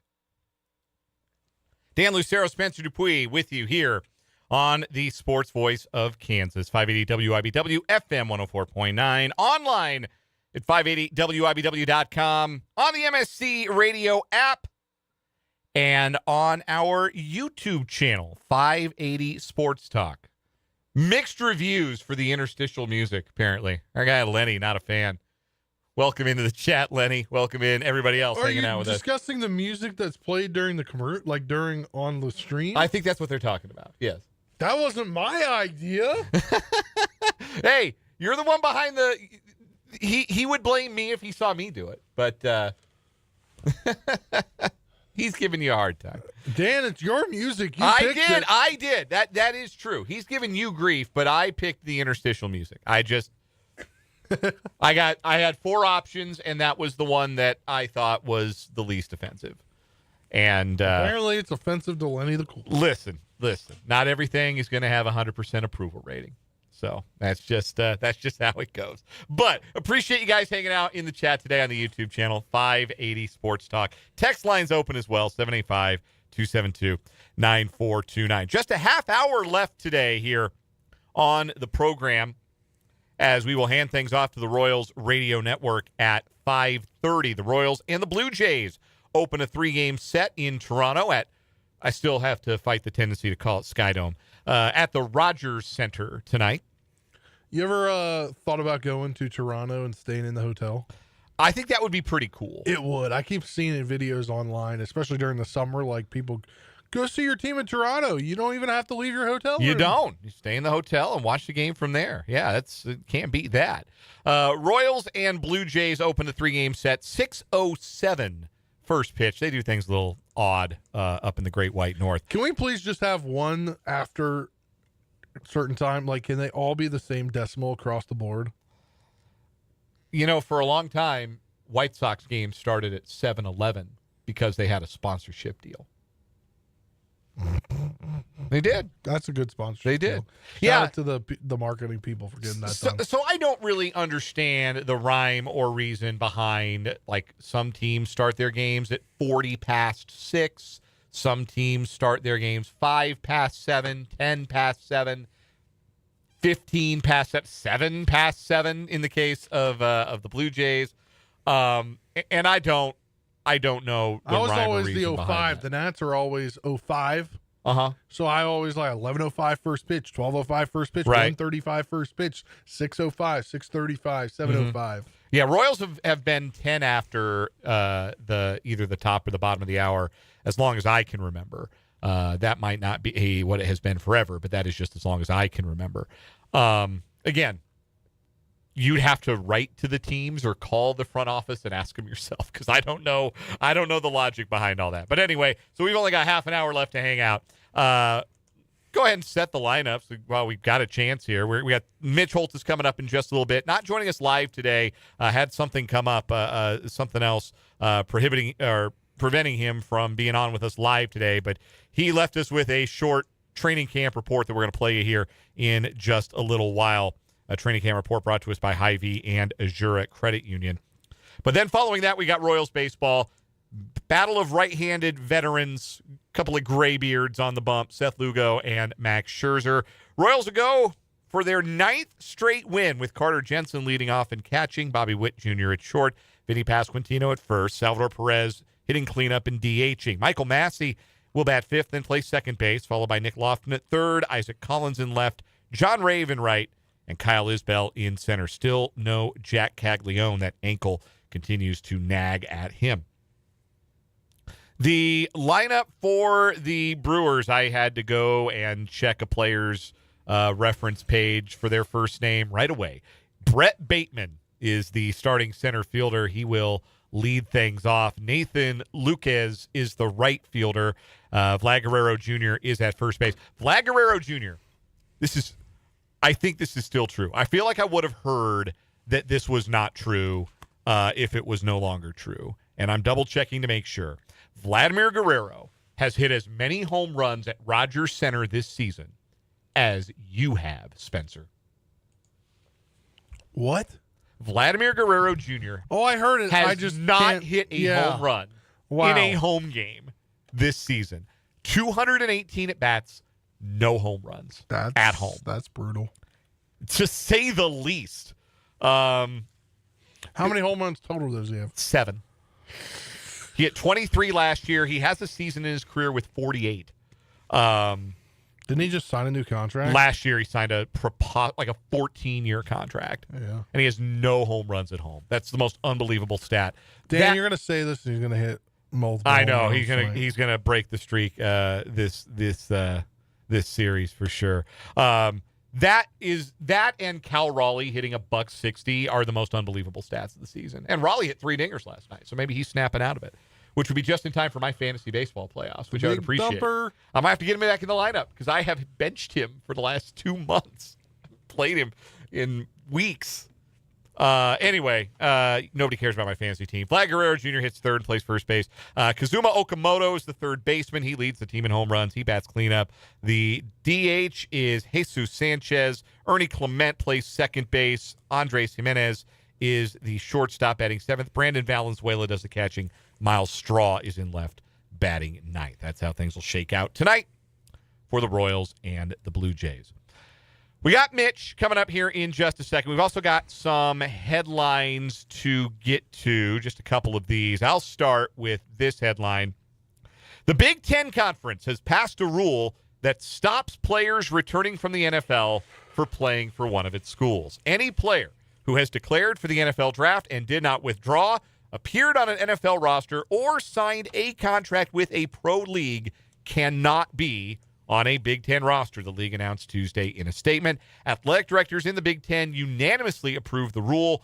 The rule then received unanimous approval from the conference's faculty athletic representatives. Any teams found in violation of the rule would be subject to its head coach being suspended for 50% of the team's remaining games, plus an undisclosed fine. This obviously in the wake of 2 NFL players parting with their respective rosters, Daquan Wright of the Browns and Xavier Harris, formerly of the Saints, leaving the NFL to go play for Lane Kiffin at LSU. What the hell is going on at LSU? That's a great question. So you've got Lane Kiffin adding NFL players to his roster. Will Wade, the men's basketball coach, has like 5 players on his roster, and some of them are in no way guaranteed to be eligible. Like one of them, I think, is 26. He just got a commitment from R.J. Lewis, who finished his college career 2 years ago, and left the Celtics roster to say, "Now I'm going to go play for Will Wade at LSU." And then, did you hear the mess Kim Mulkey got into? Yeah, I was just reading that during the top of the hour. This is an unbelievable story. So one of Kim Mulkey's best players is and was going to be their starting center this year, Kate Koval. Kate Koval is from the Ukraine. Kim Mulkey signed a player from Russia and thought, "Oh, that'll go over great in my locker room. That'll be fine." Kate Koval has left the LSU program. Good for her. 10 days following the signing of Anna Mineva, a 6'5" center from Imagine Russia. your coach trying to alienate Koval's like father is in the Ukrainian military. Yeah. That's a no from me, Kim. The odd damn audacity of that woman, which we already knew. Like, we've seen what she wears, right? Like, that woman's got some audacity. Yeah. Always has. But Mulkey told the New Orleans newspaper, NOLA.com, that she hoped that perhaps the 2 players could serve as ambassadors for friendship amid the war. If I may quote friend of the program, Jesse Newell, "Well, you thought wrong."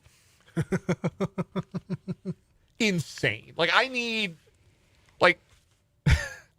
documentary footage of everything going on at LSU compliance. Yeah. Like the people working compliance and in the athletic department just got to be just head in hands wanting at all to quit times. their job. Like, this isn't fun anymore. Yeah. Anyway, you get 2 headlines for the price of one there. If you hadn't heard that nonsense from the LSU women's basketball program, that's one of the funniest stories of the year. No, man, we're gonna arrange for peace. There will be peace in our locker room. No, there won't. All right, you got a headline, Spencer? Yeah, I got just a slew of NFL news and notes here. We'll just get to real fast. Sure. Former Chief running back Kareem Hunt visited the Lions today. As of this moment, He has not signed a contract with the Lions for what that's worth. They miss an Isaiah Pacheco, who's dinged up, another former Chief. The Commanders are signing Chief Great left tackle DJ Humphries to 1 year deal. Yeah. Adding depth and starting experience after Laramie Tunsil's out for most likely the year, the torn tricep. The Patriots announced today they have acquired safety Jalen Reed in a 2028 7th-round pick in a trade with the Texans in exchange for Kayshon Boutte. We discussed this a little earlier on when we were talking about the Texans receiver core. The Giants wide receiver Malik Neighbors shed his red non-contact jersey, took part in drills for the first time Monday with week 1 in sight, so he could be playing week 1 after speculation thinking he wasn't going to start the season. And Cardinals pass rusher Josh Sweat was activated off the PUP list and returned to the field for the first time since he got injured the end of last season. Some news and notes from around the NFL as training camp. And as things wrap up here before 53-man rosters are due next Sunday at 5 p.m. I'll add to that a couple of injury scares going on in the league. Raiders head coach Clint Kubiak says injured running back Ashton Genty is, quote, on the mend after he sprained his ankle on Sunday during practice. Mike Washington Jr., go get him in your fantasy drafts. If you are about to have a fantasy draft, you might want to pick him up. He's the backup. Also, Jamar Chase left practice today, but described his own injury as nothing to worry about, says that he's fine. He was trying to get back in. He said, quote, I was trying to get back in, y'all, I promise. It was a hyperextension, but not considered to be serious.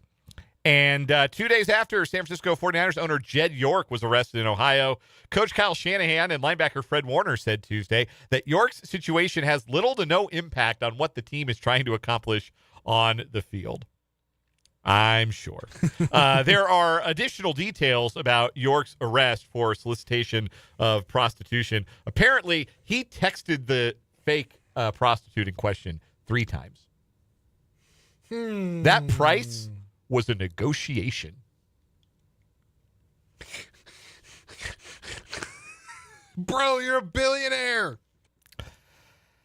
Look, the extent of what I know about the world's oldest profession really just comes from watching SVU with my wife. Like, that's the extent of what I know about paying for it and people who do that kind of work. And as I understand it from years, SVU's been on the air for a very long time. On the high end, you're talking 4 figures for an evening with a respectable and responsible young lady of the night. Lady of the night, yes.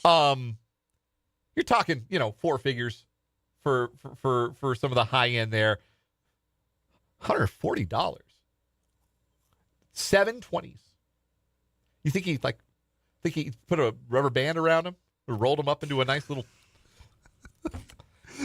story is nuts. We're going to hear from Mitch Holthus. He's unable to join us live today, but does have a training camp report for us. And it's coming up next here on 580 Sports Talk as we wind things down on this Tuesday.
At Azura Credit Union, they understand the unique needs of our community because they live here too. Looking to buy a home, refinance a home loan, buy land, build new, or use the equity in your home to renovate? Look no further than Azura Credit Union's home loans. They're the local, dedicated lender with great rates, flexible terms, and convenient services. Get started on your Azura home loan today.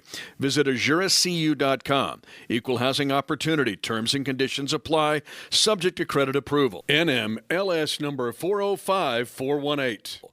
Weekday mornings at 7:32. Get your sports update from the award-winning 580 WIBW Sports Team.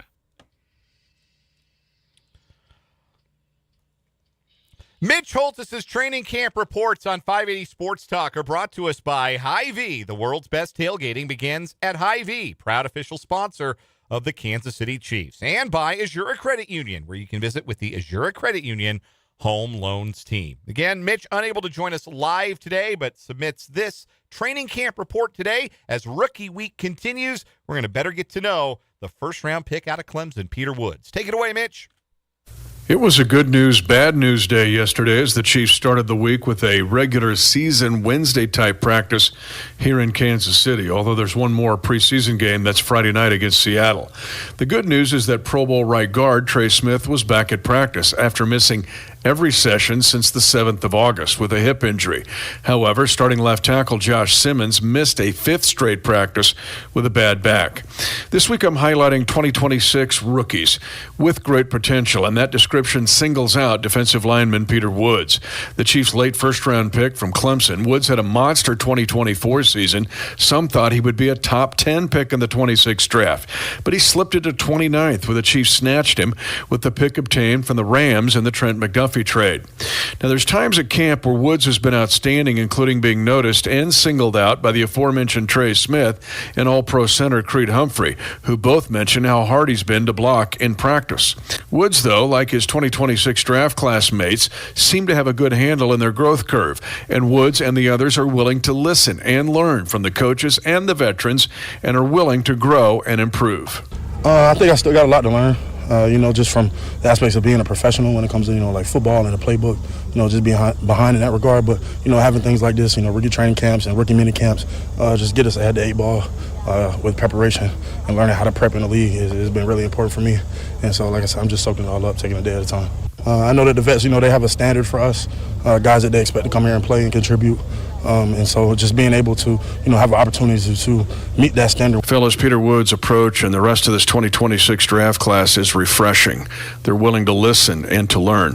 But Peter also brings a ripple effect to this defense. His ability to get gap penetration inside and use his athletic ability and combine that with the power of the new defensive tackle Khyiris Tonga allows the Chiefs and Steve Spagnuolo to kind of mix and match inside and outside.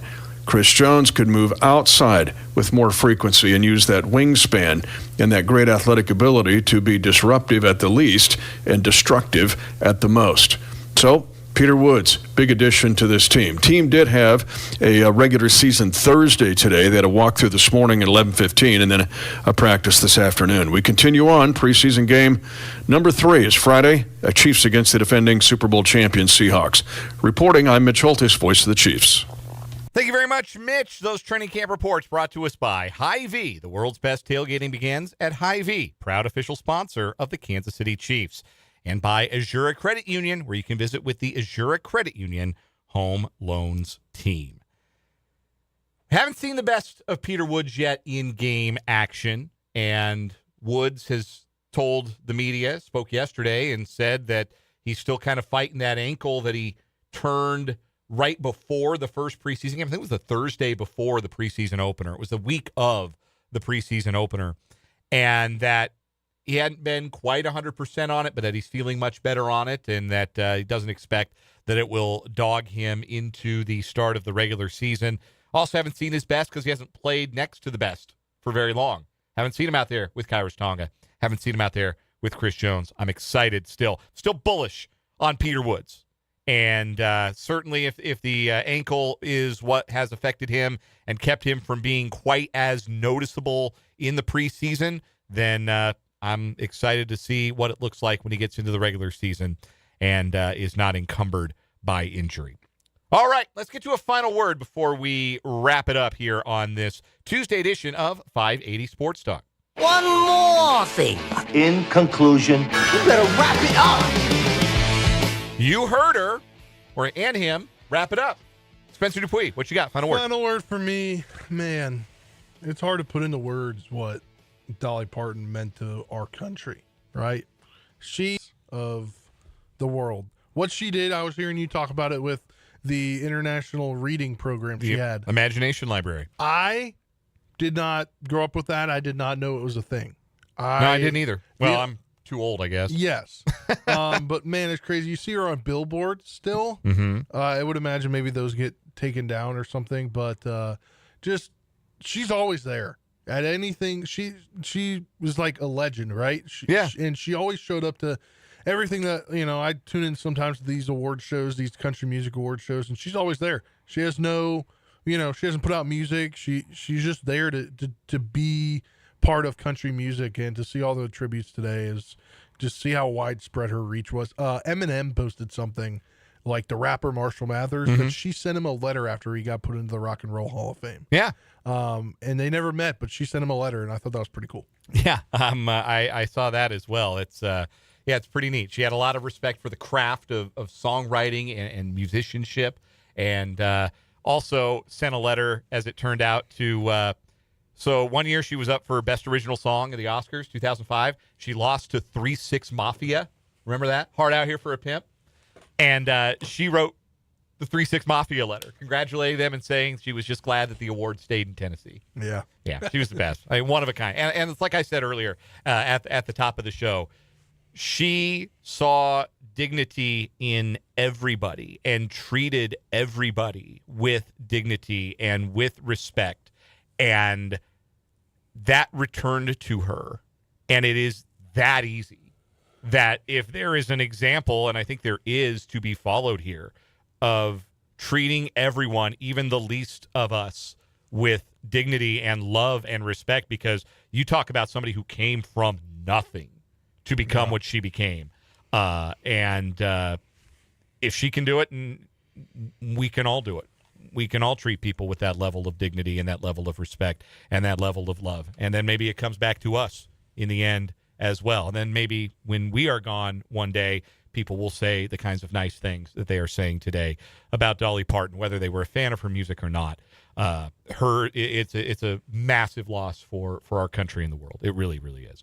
That'll do it for 580 Sports Talk today. We'll have more Sports Talk tomorrow from 3 until 5:30. The Royals are next. For Spencer, I'm Dan. This was 580 Sports Talk.